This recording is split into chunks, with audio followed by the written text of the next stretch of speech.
நித்தியமான ஒன்று நமக்குள் இருக்கின்றது நாம சிந்திக்க துவங்கினாலே பயத்தாக்குதல்கள் குறையத் துவங்கிவிடும். நன்றாக புரிந்து கொள்ளுங்கள்.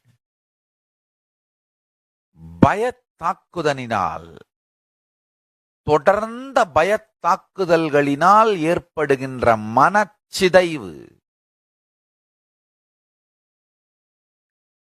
தொடர்ந்து டிவி சீரியல் பார்த்தீங்கன்னா, ஐயா கொடுமை என்னன்னா, ஆண்களெல்லாம் மதுவினாலும் பெண்களெல்லாம் டிவி சீரியல்னாலும் ஆல்மோஸ்ட் 80% மக்கள் மனச்சிதைவிலே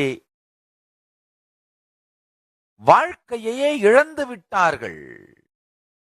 நான் சொல்றது ரொம்ப அதிகமான எண்ணிக்கைன்னு நீங்களாம் சில பேர் நினைக்கலாம். உங்களுக்கு புரிய மாட்டாங்குது. சுத்தி பாருங்க. சுத்தி பார்த்து எத்தனை பேர் உங்க கண்ணில் படுறாங்களோ அவங்களெல்லாம் எண்ணி எடுத்து பாருங்க. 80% பேர் ஏற்கனவே மனச்சிதைவில் ஆழ்ந்து விட்டார்கள். என்ன பேசுறாங்கன்னு அவங்களுக்கே தெரியல, ஏன் வெடிக்கிறாங்கன்னு அவங்களுக்கே தெரியல. உங்க வாழ்க்கையில நேரடியா சம்பந்தப்பட்டவங்களை எல்லாம் எண்ணி பாருங்க.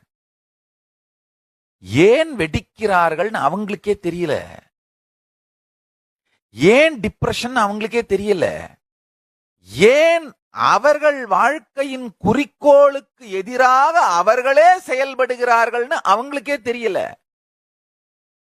எப்படி சிந்திப்பது என்று தெரியாமலே சிந்திக்க துவங்கி, ஏன் சிந்திக்கிறோம் என்று தெரியாமலே சிந்தித்துக் கொண்டிருந்து, எதை சிந்திக்கிறோம் என்று தெரியாமலே சிந்தித்துக் கொண்டிருந்து, எப்படி சிந்தனையை நிறுத்துவது என்று தெரியாமலே சிந்தித்துக் கொண்டிருந்து,